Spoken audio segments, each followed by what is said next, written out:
Hello, Namaste students. Welcome in this video of class 8 mathematics. Today we are going to see some important concepts related with circle, its chord and its arc. So let us start. मुलांनो चला सुरुवात करूया आपण. बघा, in this adjoining figure, O is the center of the circle. With reference to the figure, fill in the blanks. या ठिकाणी बघा हा जो पॉइंट दिसतोय O हा कोण आहे? Centre of the circle.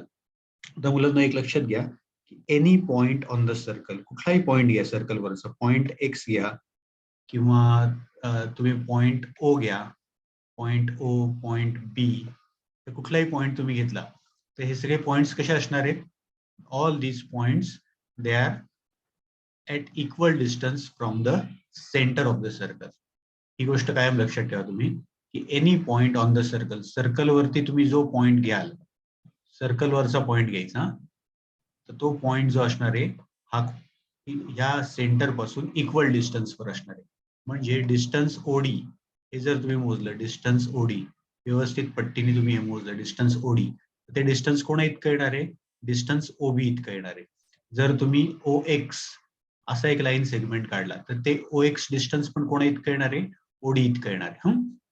आणि हे जे डिस्टन्स असतं, distance between centre of the circle and any point on the circle, that is called as, that distance is called as radius. मग इथे बघा segment OD is the radius of the circle, हे लक्षात ठेवा तुम्ही. आता ही जी radius आहे OD हीच आता इथे या ठिकाणी जर आपण पाहिलं ओबी, ओबी पण कोण असणार आहे? सेगमेंट ओबी ही पण कोण असणार आहे? रेडियस असणार आहे. आणि महत्वाची गोष्ट आता लक्षात ठेवायची, आता तुम्ही सेगमेंट एबी बघा, व्यवस्थित बघा, सेगमेंट एबी दिसतोय. सेगमेंट एबी तुम्हाला, हा एबी काय आहे? तर एबी हा या रेडियसच्या डबल आहे. एबी हा असा सेगमेंट आहे की जो ओबी या रेडियसच्या डबल आहे. आणि हा ओबी याला एक्झॅक्टली अपोजिट कोण आहे? ओ ए आहे. आलंय लक्षात? म्हणजे हा एबी काय येणार आहे? AB is the diameter of the circle. आलंय लक्षात? एबी कोण आहे? AB is the diameter of the circle. AB is the diameter. आता आपण पी क्यू बघूया. पी क्यू बघा, तर पी क्यू कोण आहे? Point P is on the circle, point Q is on the circle. मग सर्कलवरचे कोणतेही दोन पॉइंट जोडणारी जी लाईन सेगमेंट असते त्या लाईन सेगमेंटला आपण काय म्हणतो? कॉर्ड म्हणतो. ओके, म्हणून आपण काय म्हणणार? Segment P Q is the chord of the circle. समजलेत? या अगदी महत्वाच्या गोष्टी. आता हे बघा, आता इथे आपल्याला angle D O B, central angle बघा, हा अँगल डी ओ बी, हा जो अँगल तुम्ही बघताय मुलांना नीट बघा व्यवस्थित. आता इथे अँगल काढलेला आहे, हा अँगल डी ओ बी, या अँगलचा जो व्हर्टेक्स आहे, हा व्हर्टेक्स कुठे आहे? सेंटर पाशी आहे. The vertex of angle D O B is at the centre of the circle. म्हणून आपण काय म्हणणार? तर angle D O B is the central angle. DOB हा कोण आहे? सेंट्रल अँगल आहे. अजून काही मुलांना असंही वाटू शकेल की डी ओ ए हा जर अँगल आपण पाहिला आहे, बघा नीट लक्षात घ्या, हा जर अँगल तुम्ही पाहिला नीट बघा, हा अँगल कोणता अँगल दाखवलाय? आता डबल मार्किंगने कोणता अँगल दाखवलाय? D O A. दिसला हा angle? D O A double मार्किंगने दाखवलाय हा अँगल. हा अँगल सुद्धा सेंट्रल अँगल येऊ शकतो. म्हणजे इथे तुम्ही, मी डीओ बी केलेला आहे, तुम्ही जर डी ओ ए केलं तो अँगल सुद्धा काय येणार आहे? सेंट्रल अँगल येणार आहे. हे लक्षात ठेवा तुम्ही. ठीक आहे. आता आपल्याला पुढच्या ज्या कन्सेप्ट पाहायच्या आहेत त्या कन्सेप्ट कोणत्या आहेत? मायनर आर्क आणि मेजर आर्क. मुलांना एक लक्षात ठेवा, सर्कल जे असतं कम्प्लीट सर्कल त्याचं अँग्युलर मेजरमेंट असतं 360 डिग्री. कम्प्लीट सर्कलचं अँग्युलर मेजरमेंट किती असतं? 360 डिग्री. आणि जेव्हा आपण आता इथे डायमीटर काढलाय, हा एबी हा डायमीटर काढलाय, एबी डायमीटरमुळे काय होतं? तर this whole circle, this complete circle, it is divided in two equal part. This is the upper part and this is the lower part. हे दोन पार्ट तुम्हाला दिसत आहेत. या प्रत्येक पार्टला आपण काय म्हणणार? Semi circle. या प्रत्येक पार्टला आपण काय म्हणणार आहोत? Semi circle. म्हणजे जर हा पार्ट पाहिला तुम्ही, बघा ही आर्क, आर्क कशी असते सांगू का? आर्क म्हणजे तुमची हातामध्ये बांगडी जी असते त्या बांगडीचा तुकडा जो असतो तो आर्क, त्याला आपल्याला म्हणता येईल. म्हणजे हा जो सेमी सर्क्युलर पार्ट आहे हा बघा, हा म्हणजे काय आहे? एक प्रकारे आर्क आहे. आर्क म्हणजे थोडक्यात काय? बांगडीचा तुकडा. मग आता मायनर आर्क कोणाला म्हणणार आपण? ए एक्स डी. बघा, ए एक्स डी ही जी आर्क आहे, ही आर्क ही सेमी सर्कल पेक्षा स्मॉल आहे. ए एक्स डी ही जी आर्क आहे ही बघा, ए एक्स डी ही सेमी सर्कल पेक्षा स्मॉलर आहे, म्हणून तिला आपण म्हणणार मायनर आर्क. यातून तुमच्या लक्षात येईल की मायनर आर्क म्हणजे कोणती आर्क? ज्या आर्कचं मेजरमेंट सेमी सर्कल पेक्षा स्मॉल म्हणजे लेस दॅन 180 डिग्री असेल त्याला आपण म्हणणार मायनर आर्क. आता अजून एक आर्क त्यांनी दिली बघा, ए एक्स डी. ए एक्स डी ही मायनर आर्क आपण पाहिली, आणि त्यांनी अजून एक आर्क कोणती दिली आहे? बीडी. बघा, ही बीडी आर्क बघा, ही पण 180 डिग्री पेक्षा हिचं अँग्युलर मेजरमेंट स्मॉल दिसतंय, म्हणून आर्क बीडी पण काय येणार आहे? मायनर आर्क येईल. आता आर्क बी क्यू बघा, ही बघा, ही आर्क बी क्यू ही पण 180 पेक्षा स्मॉल आहे, म्हणजे सेमी सर्कल पेक्षा स्मॉल आहे, ही पण येईल मायनर आर्क. नंतर आर्क ए एक्स बघा, हे बघा, ही आर्क ए एक्स ही पण 180 डिग्री पेक्षा हिचं अँग्युलर मेजरमेंट स्मॉल आहे, म्हणून ए एक्स ही पण येईल मायनर आर्क. नंतर एक्स डी, ही बघा, ही एक्स डी एवढाच पार्ट बघा, एक्स डी ही पण काय येईल? मायनर आर्क येईल. आता जर मेजर आर्क बघायचे असतील आपल्याला, त्यांनी एक आर्क दिली आपल्याला की आर्क पी ए बी. हे बघा, पी ए बी कुठून चालू झाली बघा, पी इथून चालू होईल, पी ए आणि बी.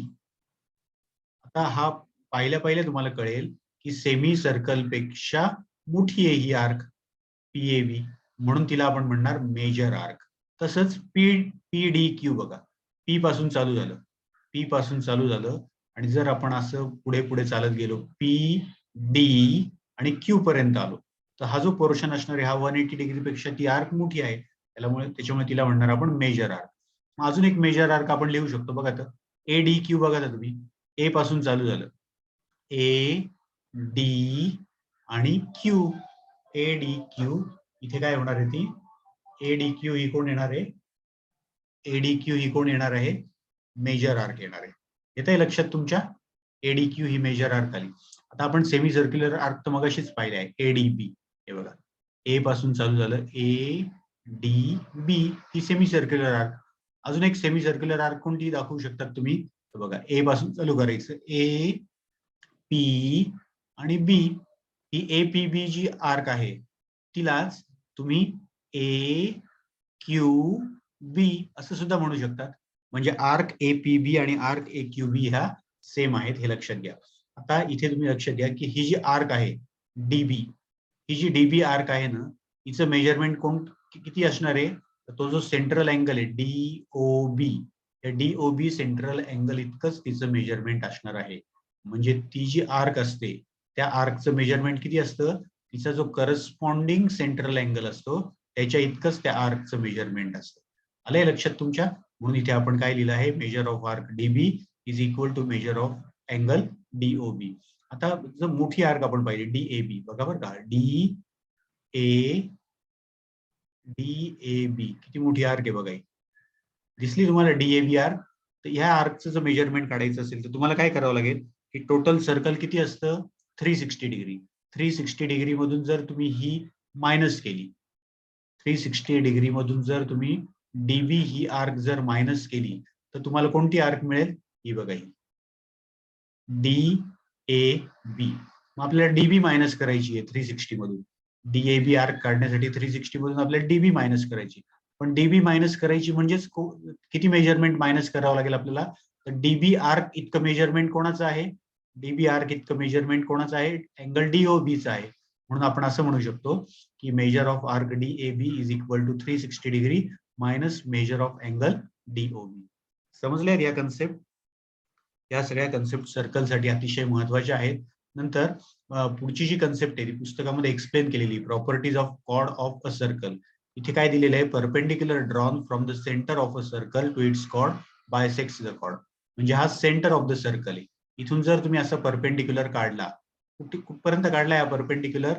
ही जी कॉर्ड आहे ए बी हिच्यावर परपेंडिक्युलर काढला, हा बघा इथे 90 डिग्रीचा अँगल आहे.